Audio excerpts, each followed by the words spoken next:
আসসালামু আলাইকুম। Welcome back to my channel Rangana world.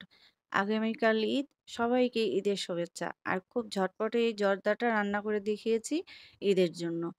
Half সেদ্ধ করে নেওয়া আর শিরা করার ঝামেলা ছাড়াই। ঝরঝরে জর্দার রেসিপি নিয়ে এসেছি। ইচ্ছা করলে আপনারা আগামীকাল ঈদের জন্য এটা করে নিতে পারেন। চলুন তাহলে মূল রান্না।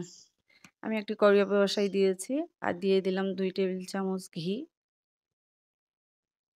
ঘিটা গরম হয়ে এলে কিশমিশ ভেজে নিব। দিয়ে দিলাম কিশমিশ, আর এই কিশমিশটা হালকা ভেজে নিলে সুন্দর ফুলে ওঠে এবং খেতে খাওয়ার সময় এটা খুব ভালো লাগে। হালকা ভেজে নিতে হবে। হয়ে গেছে, এখন এটাকে আমি তুলে নিব।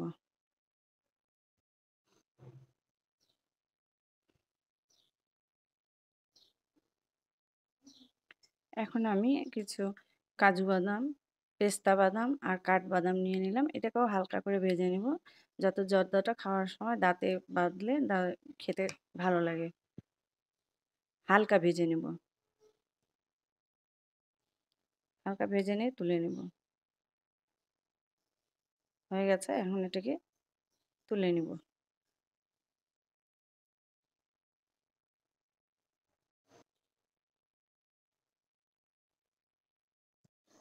এখন আবারও ঘি দিয়ে দিব। 2 টেবিল চামচ ঘি দিয়ে দিলাম। বড় দুটো তেজপাতা, দালচিনি আর এলাচ দিয়ে দিলাম। দালচিনিটা দিতে হবে ফ্লেভারের জন্য। আর আমি এখানে চাল নিয়েছি 250 গ্রাম, আর এই পোলার চাল, চিনি গুঁড়া চাল। এটা ভালো করে ভেজে নিব। এটা কিন্তু খুব কড়া করে ভাজা যাবে না, হালকা ভেজে নিব।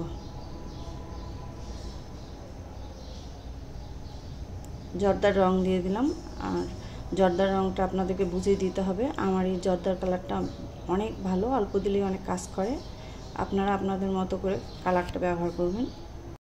আর পানিটা ব্যবহার করবেন, আপনারা যতটুকু চাল নেবেন তার ডাবল পানি ব্যবহার করবেন। মিষ্টির ব্যালেন্সটা ঠিক রাখার জন্য একটু লবণ দিয়ে দিলাম।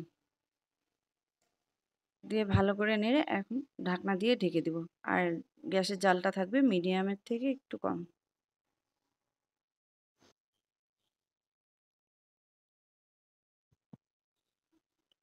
ফিরে এলাম 20 মিনিট পরে। এখন পানিটা শুকিয়ে বুদবুদ হয়ে এসেছে। এই পর্যায়ে আমি চিনি অ্যাড করে দিব।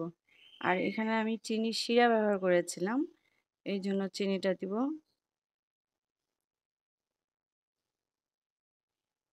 হাফ কাপ চিনি দিয়ে দিচ্ছি, মেজারমেন্ট কাপের হাফ কাপ।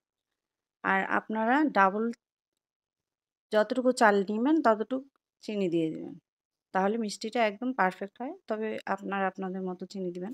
আর এই পর্যায়ে আমি দিয়ে দিচ্ছি বাদাম ভাজাগুলো, যেগুলো ভেজে রেখেছিলাম সেগুলো দিয়ে দিলাম।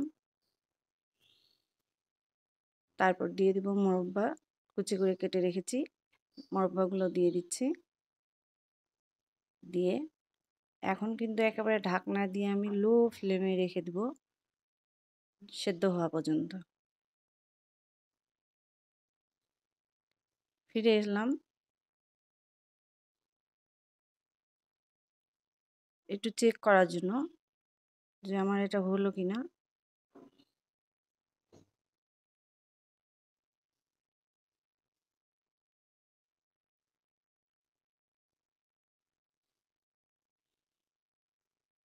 আর একটু সময় লাগবে আমার, এই জন্য আমি আবারও ঢাকনা দিয়ে বসিয়ে দিব।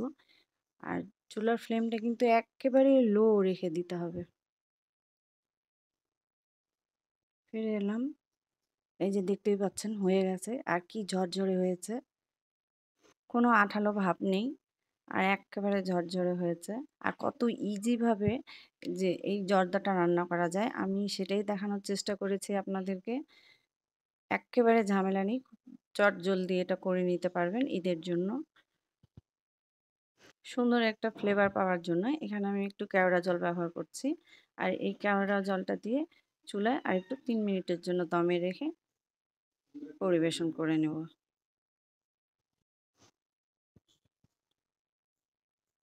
এখন একটা সার্ভিং ডিশে আমি সার্ভ করে নিচ্ছি। আর এত ইজিভাবে দেখিয়েছি, আপনারা খুব তাড়াতাড়ি এটা করে ফেলতে পারবেন ঈদের জন্য। আর ভালো লাগলে একটা লাইক করবেন, ফ্রেন্ড অ্যান্ড ফ্যামিলির সাথে শেয়ার করবেন।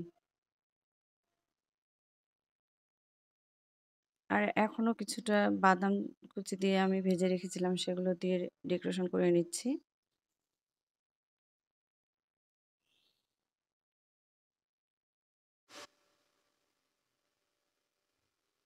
এখন এই সুন্দর সুইট মিষ্টিগুলো দিয়ে পরিবেশন করব। আর এটা আমি আপলোড দিয়েছি, গতকাল ভিডিওতে আছে, আপনারা দেখে নিতে পারেন। আর এই মিষ্টিগুলো দিলে তো স্বাদ দ্বিগুণ বেড়ে যায় জর্দার।